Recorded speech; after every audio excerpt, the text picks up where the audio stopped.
Muito bem, eu vou começar aqui lendo um trecho do Sérgio Augusto de Avelar Coutinho, Cadernos da Liberdade, ok? Patrulhamento ideológico. É um processo político de intimidação que é usado contra os adversários para os calar e impedir que exponham seus pensamentos e opiniões ou que se manifestem contra as ideias do patrulhador intolerante e intoxicado pela sua ideologia radical. É um instrumento revolucionário leninista que, atualmente, tem também grande importância para a realização da reforma intelectual e moral da sociedade como parte da luta pela hegemonia. Com esse processo se faz a neutralização dos intelectuais adversários ou mesmo indiferentes, por meio da crítica tendenciosa ou pela desqualificação pessoal do adversário visado. Não se trata de contradizê-lo pelo debate, pela discordância ou crítica racional, mas de um processo de anulação do oponente sem discussão, sem qualquer discussão. O que significaria não aceitar democraticamente a opinião contrária ou discordante. A desqualificação do opositor é o processo ostensivo mais usado no patrulhamento. Não se discutem as ideias nem se critica o pensamento expresso pelo intelectual democrata. O que se busca é desprestigiar o autor, retirar-lhe a autoridade e a idoneidade para invalidar a obra.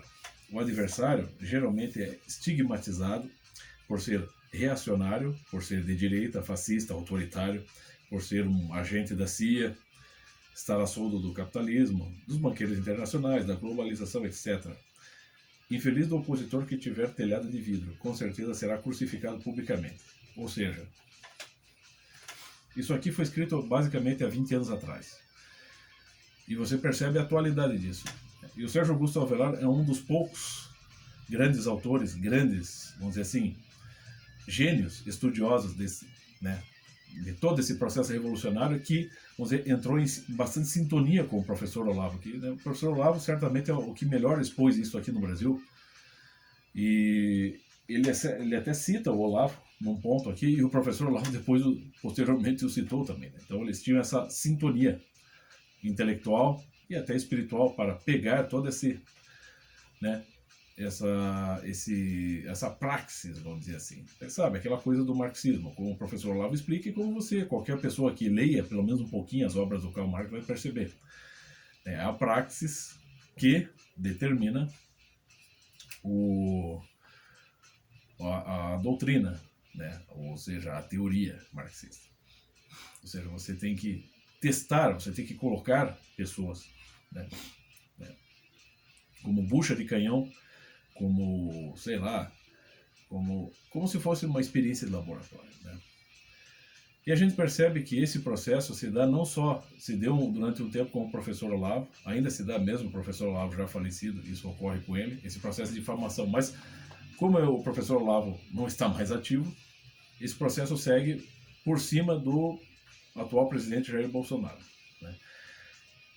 É óbvio que isso não é um procedimento atual, esse é um procedimento que está dentro de toda a história do marxismo, desde o momento em que o comunismo foi fundado por Karl Marx. Existem pessoas que creem que o comunismo já existia antes. Não, a ideia do comunismo, stricto sensu, é criada por Karl Marx. E desde então você tem ali, desde o século XIX, todas as internacionais comunistas, que foram se organizando em datas específicas. Em 1848 você tem o opúsculo, o Manifesto do Partido Comunista. Depois, 1864, a Primeira Internacional, 1876, assim vai até chegar, por exemplo, a União Soviética. Mais tarde você tem a China, você tem Cuba, você tem os países do leste europeu. Tá? Ok? Um instante.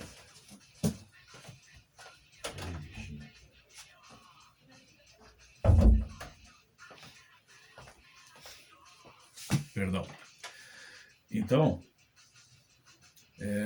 e você percebe o seguinte: como é que se faz, como é que é um processo de alienação se expressa de forma, vamos dizer assim, de forma sutil. Hoje já não tão sutil, mas as pessoas já não são mais tão bobas, mas a sutileza está ali. né? Por exemplo, nos Estados Unidos,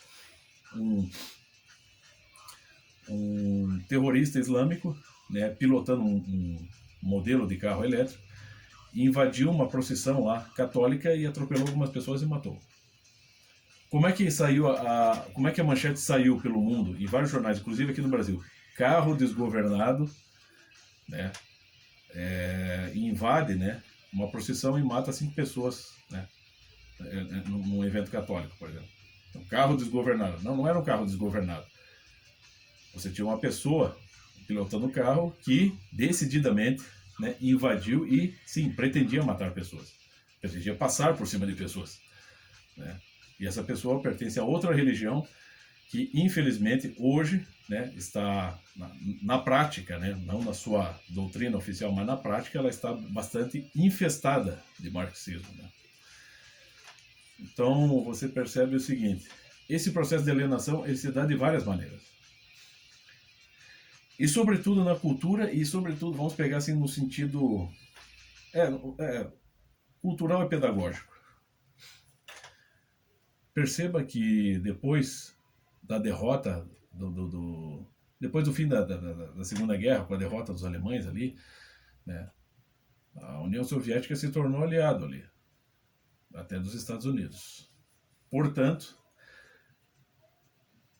você, ao longo do tempo, das décadas seguintes, a quantidade de filmes, documentários e expressões culturais diversas, seja em teatro, música, literatura, né, novelas, de intensas críticas, por exemplo, a Adolf Hitler, elas se dão assim aos montes, ao passo que você quase não vê não só a mesma frequência de críticas, mas também no mesmo tom, por exemplo, contra Stalin, contra Mao Tse-tung, contra Lenin. Dificilmente você vai ver qualquer filme, qualquer documentário, qualquer expressão literária, cinematográfica, musical, que faça uma apologia ao nazismo ou a Hitler. Difícil você ter o pessoal do black metal, mas o pessoal do black metal,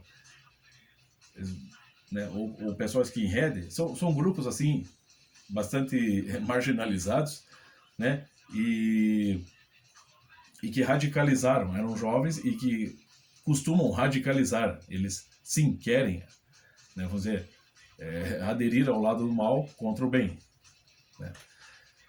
E aí que as coisas complicam, porque enquanto você tem, por exemplo, skinheads, que são tipos bastante perigosos fazendo apologia ao nazismo, você tem, por exemplo, tipo como Paulo Freire, né, cuja estátua, né, em homenagem, está ao lado da estátua de Mao Tse-tung, acho que na Suíça.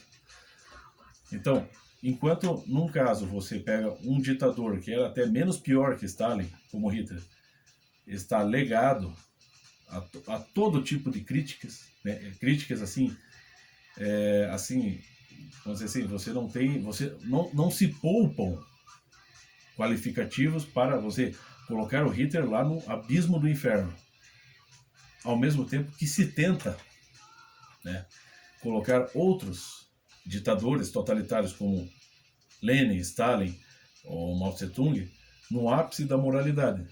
Daí você pega um pseudo-pedagogo como Paulo Freire, que no fundo não passava de um militante, né, esquerdista, socialista, comunista. Eu sei porque eu leio as obras dele, né? E claro, nós lemos, mas assim, eu aprendi muito com o professor Olavo e muitos outros especialistas, sim, que foram, né, ali explicando o que é o Paulo Freire, né, sua personalidade, sua história, sua obra, e, vamos dizer assim, seguindo no estudo, com todas essas orientações, no estudo da obra do cara, você percebe, não, de fato, o cara era um agente comunista. Nunca foi pedagogo. E aí que entra esse processo revolucionário. Você tenta revolucionar, você tenta inserir toda a cultura socialista na pedagogia, como o comunismo faz. Você vai se infiltrar em todos os lugares, na igreja, na cultura, na educação, nos lares, né? De um jeito ou de outro, por meio de agentes. A palavra soviética quer dizer isso, né? Agente, conselheiro. Então, enquanto de um lado você tem todo um processo bastante cuidadoso, bastante né, organizado, como o professor Olavo sempre explicou, os comunistas são muito unidos, né, e que vai se modificando, vai se atualizando, se metamorfoseando e se tornando convincente, né, porque o comunismo não foi derrotado. No caso do Hitler, do nazismo, que foi militarmente derrotado, ele já não tem mais como se defender, então nada melhor, nada mais, um prato cheio para o movimento comunista. Enquanto se detona moralmente, né, você tenta, você ataca cada vez mais moralmente o partido nazista e Hitler, você consegue erguer uma espécie de cortina de fumaça e manter o comunismo ali como uma espécie de via, né, uma via ali muito parecida com o cristianismo, né, quando na verdade o comunismo está ali para perverter todos os valores da caridade e do amor ao próximo, né, e o doar-se para do sacrifício, do autossacrifício, ou da questão do desapego dos bens, né? Então esse é o processo alienante. Dificilmente você vai ver qualquer tipo de cultura que explicitamente e com frequência ataque um sujeito como Stalin, mas você vai ver com muita frequência sempre atacando Hitler, quando na verdade ambos estão no mesmo patamar de crimes, de ditadores, de totalitários. Stalin muito pior ainda que o Hitler, mas ainda assim o legado, toda a sobrecarga de condenação moral e outras que se atrelem a isso, recai apenas num. E isso certamente faz parte da estratégia de alienação, né, que vai se dando ao longo do tempo. Esse que é o problema, né? Então a gente tem que estar atento. Eu sou só um estudante amador há 20 anos, mas a gente vai... Vamos tentar contribuir. Essa coisa está mais do que explicitada, mais do que explicada por grandes estudiosos, não só o professor Olavo, mas entre outros que sabem explicar isso muito melhor que eu. Mas vale a pena a gente dar a nossa contribuição também. É isso.